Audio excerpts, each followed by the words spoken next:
Hi friends, welcome back to our channel Andhra kitchen నిర్మల్ని. ఇప్పుడు ఒక ప్యాన్ పొయ్యి మీద పెట్టుకొని 2 కప్పులు మినపప్పు వేసుకున్నాను. ముడిపప్పే తీసుకున్నానండి, చాలా హెల్తీగా ఉంటుంది ముడిపప్పు.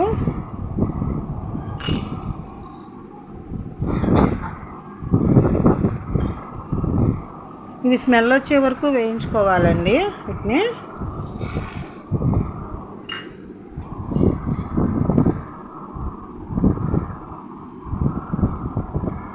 వేగినాయండి, కొంచెం కలర్ కూడా చేంజ్ అవుతాయండి.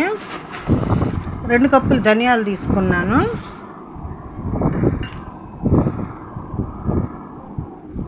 అవి వేగిన తర్వాత 1 కప్పున్నర పైగా అవిసె గింజలు తీసుకున్నాను. ఇప్పుడు ఎండుమిర్చి ఒక 2 గుప్పెళ్ళ వరకు, కొలతలో చెప్పాలంటే ఒక 50 గ్రాములు ఉంటాయండి.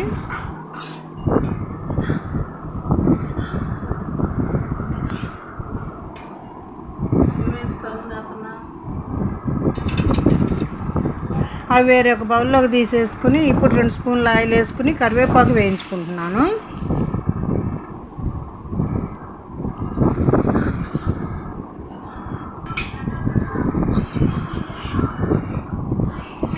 ఇప్పుడు కరివేపాకు వేగింది కదండి, ఇప్పుడు మిక్సీ పట్టుకుంటున్నాను. మొత్తం పప్పు వేయించుకున్నవి మొత్తం ఒకేసారి జార్లోకి వచ్చేసినాయండి. టేస్ట్కి సరిపడా కళ్ళుప్పు వేసుకున్నాను. ఇప్పుడు అది నలిగిన తర్వాత ఒక చింతపండు వేసుకోవాలి. టేస్ట్కి అంతే, చిన్న నిమ్మకాయ అంత సరిపోతే సరిపోతుంది. ఇప్పుడు వెల్లుల్లి రెబ్బలు అంటే పాయలు లెక్క అయితే పెద్ద పాయలు ఒక 3 పడతాయి.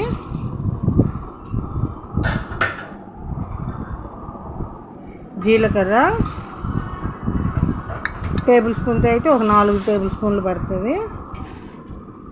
ఇప్పుడు కరివేపాకు కూడా వేసేసుకోవచ్చు ఒకేసారి.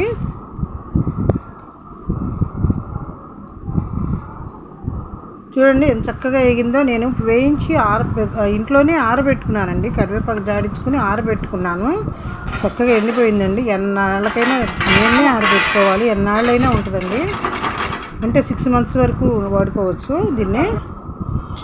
రెడీ అండి. లైక్ చేయండి, షేర్ చేయండి, సబ్స్క్రైబ్ చేయండి. ఈ వీడియో